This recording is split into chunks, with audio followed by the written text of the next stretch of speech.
প্রিয় দর্শক, wifi password পরিবর্তন করার জন্য আমি প্রথমে চলে যাব গুগল ক্রোমে। উপরে সার্চ বারে 192.168.0.1 লিখে সার্চ দেব। সার্চ দেওয়ার ফলে আমাদের সামনে এরকম একটা ইন্টারফেস চলে আসবে। তো এখানে অ্যাডমিন প্যানেলের লগইন পাসওয়ার্ড বসিয়ে দেব। তো আমি পাসওয়ার্ডটি বসিয়ে দিচ্ছি।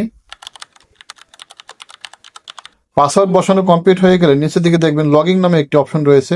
আমি এই লগইন অপশনে ক্লিক করব। একদম উপর দিকে ডান দিকে দেখবেন 3 লাইন মেনু রয়েছে। আমি এই 3 লাইন মেনুতে ক্লিক করব। তারপরে ওয়্যারলেস সেটিংস, আমি এই অপশনে ক্লিক করব। নিচের দিকে দেখব ওয়াইফাই পাসওয়ার্ড নামে একটি ঘর রয়েছে।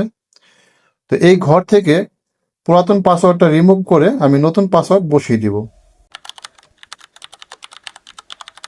নতুন পাসওয়ার্ডটি বসানো কমপ্লিট হয়ে গেলে আপনি একদম নিচের দিকে চলে আসবেন। নিচের দিকে দেখবেন ওকে নামে একটি অপশন রয়েছে।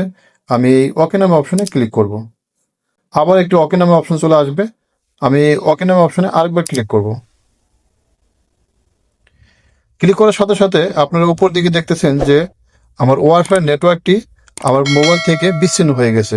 এর মানে হচ্ছে আমার ওয়াইফাই পাসওয়ার্ডটি পরিবর্তন হয়ে গেছে।